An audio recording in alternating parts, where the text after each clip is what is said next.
Hello students, आपका स्वागत है मेरे यूट्यूब चैनल इम्प्रूव एजुकेशन 247 पर। तो सबसे पहले तो आप अगर इस चैनल पर नए हैं तो चैनल को सब्सक्राइब करें, लाइक करें और बेल आइकन को दबा दें, जिससे कि इसके आगे की वीडियो जो हम अपलोड करेंगे वो आप तक आसानी से पहुंच पाए। तो आज हम जिस टॉपिक की बात करने वाले हैं वो मैथ के अंदर क्रमचय एवं संचय है। यानी कि क्रमचय संचय को जो इंग्लिश टर्म जो इसके लिए है वो है परमुटेशन एंड कॉम्बिनेशन। तो सबसे पहले हम इसके बारे में बेसिक जानकारी प्राप्त करेंगे, फिर थोड़े थोड़े स्टैंडर्ड बढ़ाते हुए जीरो से हाई लेवल तक की बात करेंगे। और ये अभी आपके जो आरएस वैकेंसी चल रही है उसके लिए अहम टॉपिक है, उसमें इसके एक दो क्वेश्चन जरूर आपको देखने को मिलेंगे और बहुत ही इजी टॉपिक है जो आसानी से आप कर सकते हैं। तो आइए आज हम इसके बारे में बात करते हैं। तो सबसे पहले तो क्रमचय और संचय पढ़ने से पहले तो आपको बेसिक नॉलेज, एक सब वर्ड आपने सुना होगा फैक्टोरियल, उसके बारे में थोड़ी होनी चाहिए। जैसे कि मैं लिखता हूं 2 फैक्टोरियल, तो इसका मतलब क्या है? 2 फैक्टोरियल का मतलब होता है 1 गुणा 2, यानी कि 1 से लेकर दो संख्या तक गुणा।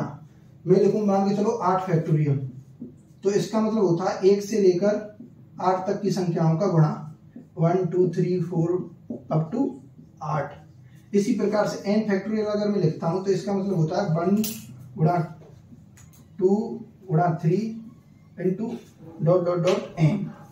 तो ये फैक्टोरियल के बारे में आपको बेसिक नॉलेज है जो कि पता होना चाहिए, और इतनी ही हमारे इस टॉपिक में काम किया फैक्टोरियल की जो नॉलेज। तो आगे बढ़ते हैं, चलिए। तो पहले से हम एक बात करेंगे क्रमचय और संचय में डिफरेंस क्या है।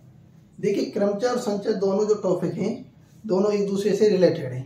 फर्क सिर्फ दोनों में इतना है कि संचय यानी चयन करना, और अगर क्रमचय तो चयन करना, साथ में उस चीज को व्यवस्थित भी करना होता है। जैसे कि अगर हमसे बोले कि 1 2 3 4 5 5 डिजिट है हमारे पास, तो इन 5 डिजिट को लेकर के कितनी संख्याएं बनाई जा सकती हैं। तो देखिए, अब अगर हम 5 डिजिट को लेकर संख्याएं बनाएंगे तो संख्याओं का जब निर्माण किया जाता है तो उसमें डिजिट्स का महत्व होता है, यानी क्रम का महत्व होता है। 1 2 3 4 5 एक अलग संख्या होगी, 4 2 3 1 5 एक अलग संख्या होगी। इसी प्रकार से हम 5 संख्याओं को अलग अलग तरीके से क्रम चेंज करेंगे तो 5 संख्याएं हमारे लिए 5 फैक्टोरियल संख्या हमारे लिए प्राप्त होंगी। तो आइए हम इसकी बात करते हैं। तो सबसे पहले इनके बेसिक शब्द अर्थ क्या होता है संचय और क्रमचय का। संचय, इसका जो अर्थ होता है चयन करना।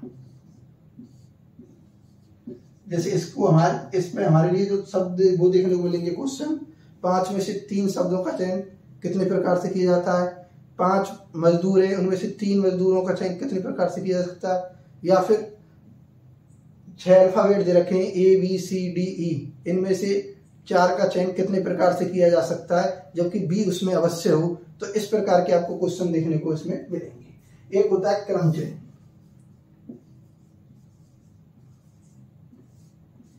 इसमें क्या है, में चयन के साथ साथ क्रम वाइज भी उनको जमाना होता है।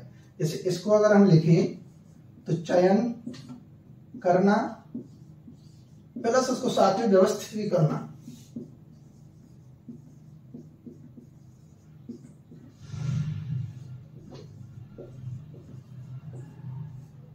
तो ये इनके बेसिक अर्थ होते हैं।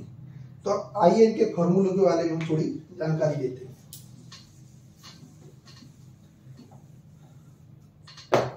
तो सबसे पहले हम देखते हैं संचय के बारे में बात करेंगे। संचय, तो जो संचय होता है इसका जो फॉर्मूला होता है वो होता है NCR। क्योंकि संचय को जो इंग्लिश में टर्म जो यूज की जाती है वो होती है कॉम्बिनेशन, इसके लिए इसको C से रिप्रेजेंट करते हैं। अब NCR को हम कैसे लिखते हैं, इस NCR को जब हम खोलते हैं बाहर ओपन करते हैं इसके फॉर्मूले को, तो ऊपर आता है n फैक्टोरियल, यानी ऊपर वाले का फैक्टोरियल अपॉन इन दोनों के अंतर का फैक्टोरियल n माइनस r का फैक्टोरियल इंटू नीचे वाले का फैक्टोरियल, ये नीचे आएगा r फैक्टोरियल। तो इस प्रकार से इसको हम ओपन करते हैं। यानी कि दोबारा देख लीजिए कि संचय को जब हम खोलते हैं, यानी इसका मतलब होता है NCR का मतलब n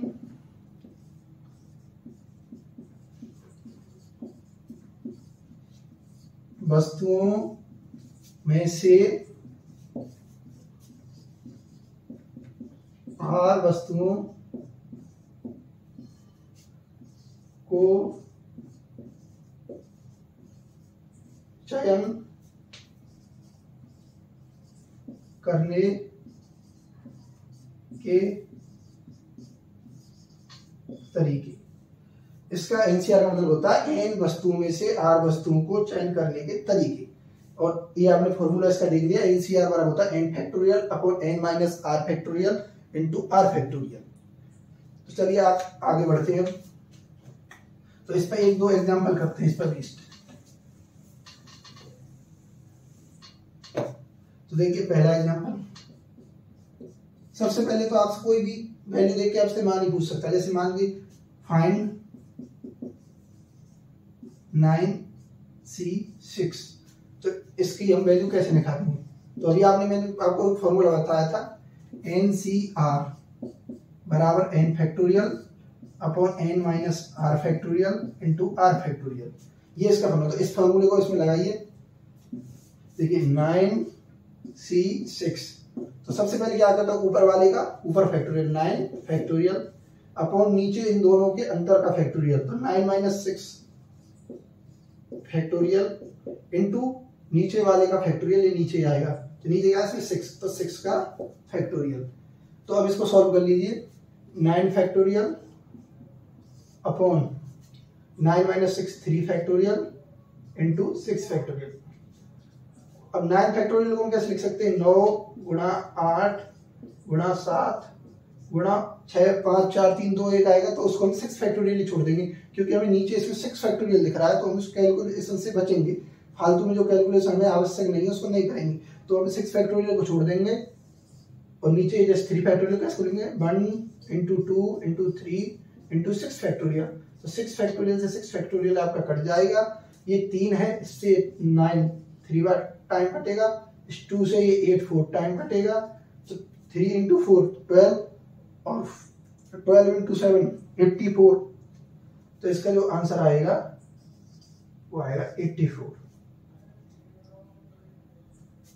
तो इस प्रकार से एक तरीका तो ये होता है, इससे ऐसे कर सकते हैं। तो ये तो बिल्कुल कैलकुलेशन बेस्ड क्वेश्चन था। अब थोड़ा एक लैंग्वेज में जो क्वेश्चन आते हैं उनकी बात करते हैं।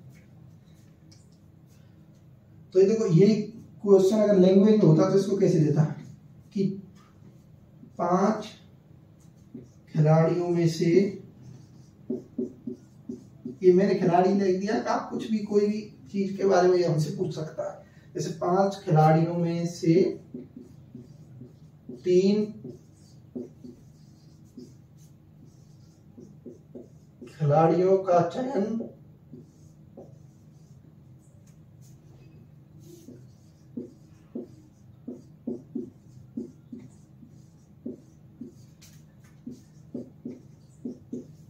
कितने प्रकार से किया जा सकता है।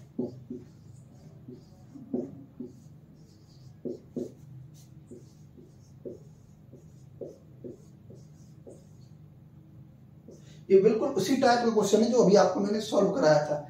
उसमें और इसमें डिफरेंस केवल लैंग्वेज का है। वो मैंने आपको सीधा लिख दिया था 9C6 के वैल्यू फाइंड आउट करो, लेकिन इसमें मैंने उसको लैंग्वेज में लिख दिया कि 5 खिलाड़ियों में से 3 खिलाड़ियों का चयन कितने प्रकार से किया जा सकता है। तो मैंने आपको बताया था 5 खिलाड़ी हैं और 3 का चयन करना है, तो इसमें क्रम का कहीं महत्व नहीं है। मान के चलो 5 व्यक्ति हैं आपके पास, आपने कोई भी 3 व्यक्ति ले लिए, तो आप 3 व्यक्तियों की जो टीम बनी, तो उन 3 में से आपको ऐसा थोड़ी है कि एक दल ले लिया, आपकी ये चेंज कर दिया आपस में, तो वहां क्रम का महत्व नहीं होता। यहाँ केवल संचय ही काम करता है। तो 5 खिलाड़ियों में से 3 खिलाड़ियों को चयन करने के जो तरीके होंगे 5C3। अब 5C3 को हम पहले जो अभी मैंने आपको फॉर्मूला लिख के बताया था उसी से खोलेंगे। तो खोलिए 5C3 को, तो ऊपर आ जाएगा 5 factorial upon 5 minus 3 2 factorial upon into में इसके 2 फैक्टोरियल 3 फैक्टोरियल। इसका कीजिए, इसको हम 5 फैक्टोरियल में से 5 इंटू 4 इंटू 3 फैक्टोरियल को ऐसे कैसे छोड़ देंगे क्योंकि नीचे हमें 3 फैक्टोरियल दिख रहा है। इससे हम 3 फैक्टोरियल को 3 फैक्टोरियल से काट देंगे और हम अनावश्यक कैलकुलेशन करने से बचेंगे, जिससे हमें पेपर में और जल्दी टाइम बचेगा और इसको कहीं अंत दूसरी जगह यूज करेंगे।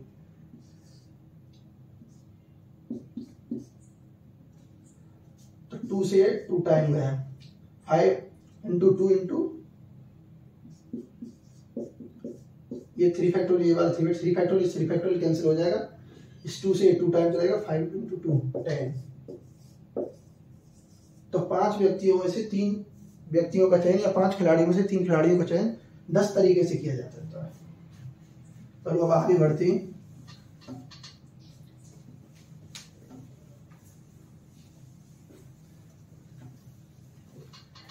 देखिए इसके लिए कुछ बेसिक प्रॉपर्टीज होती हैं, जो स्टैंडर्ड प्रॉपर्टीज होती हैं, उनको मैं एक बार आपको लिखा देता हूँ, आप देख लीजिए और समझ लीजिएगा। वो आपको बीच बीच में जो क्वेश्चन होंगे उनमें यूज करनी है। छोटी छोटी सी 4-5 प्रॉपर्टी है, 5-6। एक तो सबसे पहले आप एक मान रखेंगे, 0 फैक्टोरियल का मान कितना होता है। तो 0 फैक्टोरियल का मान होता है 1। कभी भी याद रखना 0 फैक्टोरियल का मान 0 नहीं लिखना है, 0 फैक्टोरियल का मान जो होता है वो होता है 1। तो पहली तो ये हो गई। दूसरी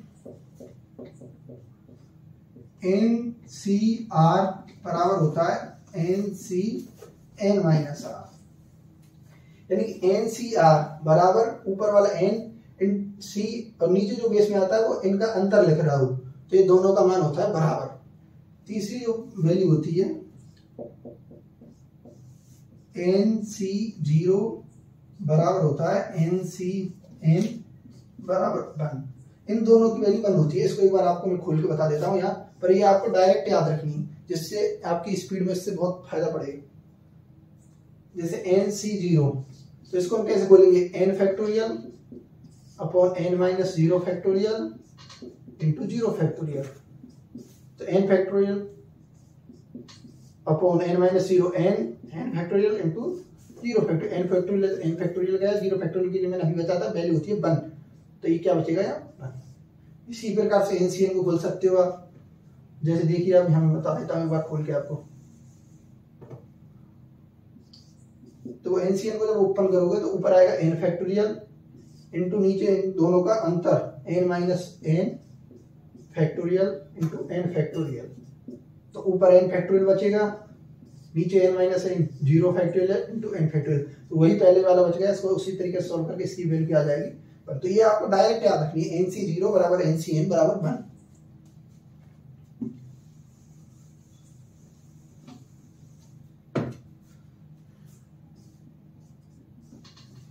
एक होता है कि NCX बराबर NCY, यानी जब दो इस प्रकार से लिखे हुए और वो बराबर हो, यानी ऊपर वाला बराबर हो तो नीचे वाले या तो बराबर होंगे या इन दोनों का जोड़ n के बराबर होगा। तो इसमें दो कंडीशन बनती हैं। फर्स्ट, या तो x बराबर y, अगर x बराबर y हो जाएगा तो NCX बराबर NCX के बराबर तो होगा, ये तो कॉमन सी बात है, आपको इसमें ज्यादा सोचना भी नहीं है। लेकिन सेकंड जो बात है वो आपको याद रखनी है, वो कई क्वेश्चन में आपके काम आएगी कि NCX बराबर NCY तब भी हो सकते हैं जब x प्लस y का योग n के बराबर हो। तो इस पर x प्लस y बराबर n, पांचवी प्रॉपर्टी है, अगर NCR प्लस NCR माइनस 1, मतलब दो इनका योग किया जाए और ऊपर वाला नंबर सेम हो और नीचे वाले में एक का डिफरेंस हो, तो जब इनका योग करते हैं तो इक्वल टू में जो आता है ऊपर जो आएगा ऊपर वाले से एक ज्यादा, यानी कि n प्लस 1 आएगा प्लस c, और नीचे इन दोनों में जो ज्यादा होगा यानी कि r माइनस 1 कम है, r उससे एक ज्यादा है, तो नीचे r आएगा। तो ये आपके लिए 5 प्रॉपर्टी हैं, इनको याद रखिएगा। और उस पर बेस्ड कुछ क्वेश्चन होते हैं, जैसे 1-2 क्वेश्चन इन पर एग्जाम्पल करते हैं।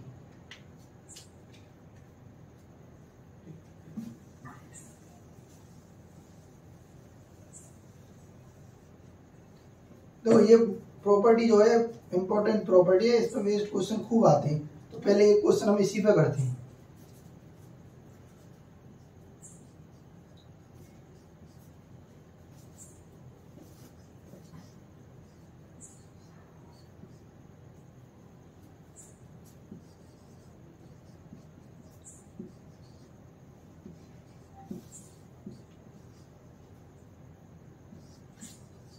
C4 प्लस समेशन r बराबर 1 से 5 52 माइनस r C3। तो ये जो क्वेश्चन है ये बिल्कुल इसी प्रॉपर्टी पर बेस्ड है। अब इसको सॉल्व करने का तरीका क्या है, अब ये देखिए। तो इसको जब सॉल्व करेंगे तो इसको मैं बैठा रहा हूं अभी। तो सबसे पहले तो इस समेशन का अर्थ आना चाहिए। समेशन क्या, समेशन का मतलब होता है योग। मतलब ये जो टर्म लिखी है इसमें r बराबर 1 से 5 तक की वैल्यू रखते जाओ, और फिर उनका जोड़ कर दो। जैसे r बराबर 1 रखोगे आप तो 52 माइनस 1 51 C3, फिर r बराबर 2 रखोगे 52 माइनस 2 50 C3, तो इन दोनों को जोड़ते जाओ। ऐसे 3 रख के फिर उसको जोड़ दो, फिर 4 रख के उसको जोड़ दो। तो ये होता है समेशन का मतलब होता है जोड़। तो अब आगे इसको सॉल्व कर देंगे। तो इस 47C4 को 47C4 ही लिख देंगे, प्लस यहाँ पहले 1 लिखेंगे इस r की जगह, तो ये आ जाएगा 51C3। फिर समेशन लग रहा है, समेशन मतलब योग, फिर r की जगह 2 लिखेंगे तो ये आ जाएगा 50C3। इसी तरह ये 49C3 प्लस 48C3 और 5 जब रखोगे तो प्लस 47C3। तो ये इस प्रकार से बन जाएगा। अब इसमें आपको अभी में जो लास्ट में जो प्रॉपर्टी लिखाई थी वो उसका दिख रहा होगा, वो प्रॉपर्टी कहाँ लग रही है। तो आप गौर से देखेंगे तो देखो 47C4 प्लस लास्ट में जो है 47C3। इसमें इन दोनों में ऊपर वाला नंबर सेम है, नीचे वाले में 1 का डिफरेंस है। तो इनको हम देखें तो ऊपर वाले का जब सेम हो तो ऊपर वाला मैंने बताया था 1 बढ़ा के लिखते हैं। तो 47 के यहाँ लिख देंगे 48, और नीचे वाले में जो ज्यादा होता है उसको लिख देते हैं। तो 48C4 प्लस, अब ये वाली टर्म यूज कर ली हमने, ये वाली कर ली। अब ये बीच की 4 टर्म बनी है, उनको लिख देंगे। मैं इसको इधर से लिख रहा हूँ वापस, 48C3 49C3 50C3 plus 51C3। ये अब जैसे मैंने अभी यहाँ लगाया था वो 47C4 में और 47C3 में, इसी प्रकार से वो यहाँ लग जाएगा 48C4 प्लस 48C3 में। तो 48 प्लस ऊपर वाले नंबर से भी तो 48 में 1 बढ़ा के लिखेंगे तो 49 आएगा। नीचे जो बढ़ा है 3 और 4 में कौन 4, तो नीचे से आएगा 49C4, फिर 49C4 प्लस 49C3, तो वो भी फिर इसी प्रकार से जुड़ जाएगा। तो फिर आ जाएगा आपका 49 में 1 बढ़ा के 50C4, फिर उसी प्रकार से 50C3 जुड़ जाएगा। जैसे 1-2 स्टेप में और लिख देता हूँ, पहला क्वेश्चन इसलिए।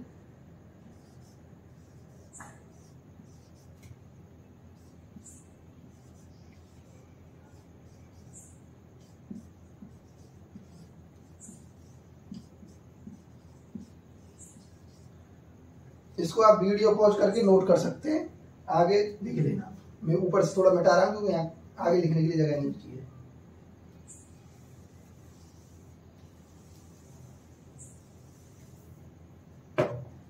अब देखो ये 49C4 प्लस 49C3 है, तो ऊपर वाला फिर यहाँ ये सेम हो गए, तो फिर इसकी जगह लिखेंगे ऊपर वाले को 1 बढ़ा के प्लस 50C4 और 3 में 4 जाता है 50C4 प्लस, फिर आगे से उसको कंटिन्यू कर देंगे 50C3 प्लस 51C3। फिर इसको अब ये दोनों टर्म सेम आ गई, तो अब इनमें फिर करेंगे तो 50 में 1 जोड़ के 51 लिख देंगे इसको C, और इसमें दोनों में ज्यादा कौन है 4 प्लस 51C3। अब ये दोनों सेम आ गई उसी वो प्रॉपर्टी के अकॉर्डिंग, तो इसको भी फिर वही काम करेंगे, 52 ऊपर लिख देंगे C4। ये इसका राइट आंसर हो जाएगा। तो आज हम यहीं तक पढ़ेंगे, इससे आगे की चर्चा हम नेक्स्ट क्लास में करेंगे, वो भी बहुत जल्द 1 या 2 दिन में हम आपको वीडियो अपलोड कर देंगे। तो इससे आगे जब तक अगर ये आपको वीडियो अच्छी लगी हो तो आप चैनल को लाइक करें, सब्सक्राइब करें और इसे शेयर करें, और हम आपको कम से कम समय में अच्छे से अच्छा कंटेंट देने का प्रयास करेंगे। आपको हमें चैनल को सब्सक्राइब करके हौसला देना है। धन्यवाद।